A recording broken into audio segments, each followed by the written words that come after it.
I think one of the most stressful phrases in real estate is this: forever home. And honestly, I wish we'd just retire that phrase, because after helping families buy and sell homes for many years, I've learned something. Very few homes are forever homes, and that's perfectly okay.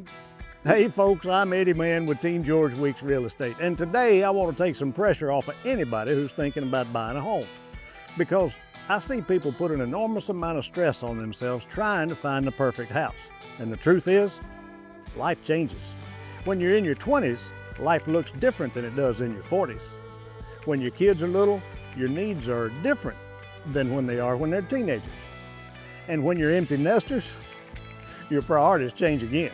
Life changes, and housing needs change right along with it.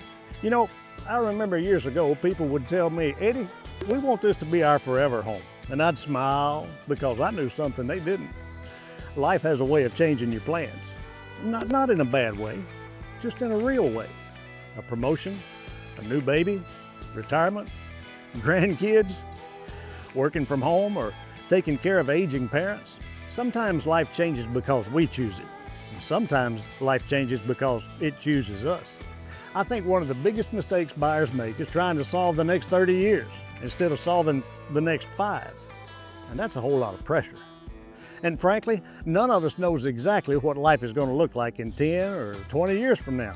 Am I right? But we usually have a pretty good idea what the next chapter looks like, don't we? Maybe your next chapter means more room for the kids or being closer to family. Maybe it means finally having a home office. Maybe it means less maintenance and more freedom. Maybe it means a neighborhood where you can take evening walks and actually get to know your neighbors. Whatever that chapter is, buy for that. I tell buyers all the time, don't buy for forever. Buy for the season you're in. Because homes are meant to support you, not trap you. Now, you know, I've seen folks hold themselves hostage because they were waiting for the perfect house, the perfect neighborhood, or the perfect timing. And they became so afraid of making a wrong decision that they never made a decision. And that's stressful. Now don't misunderstand me. I'm not telling you to settle, and I'm not telling you to lower your standards. I'm just saying that perfection is a mighty expensive target to chase, especially when it doesn't exist. There is no perfect house. There are only houses that fit your life better than others. And sometimes that's enough. I've also found that some of the happiest homeowners I've worked with weren't the ones who bought their forever home. They were the ones who bought the right home for the season they were in. And then when life changed, they adapted, because that's what we do. And if you're from the South, you know this is true. We've all got that one recliner in the living room that's been around for 30 years. Nobody really wants it. Nobody knows where it came from, but somehow it's still there.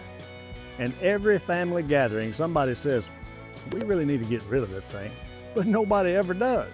Sometimes we hang on to things longer than we should, homes included.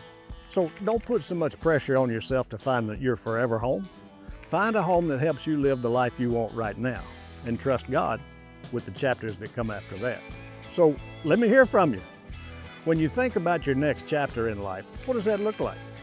Drop it in the comments below. And if you're thinking you're trying to figure out what your next chapter might look like, I'd be honored to help. I'm Eddie Mann with Team George Weeks Real Estate. Let's turn your dreams into keys.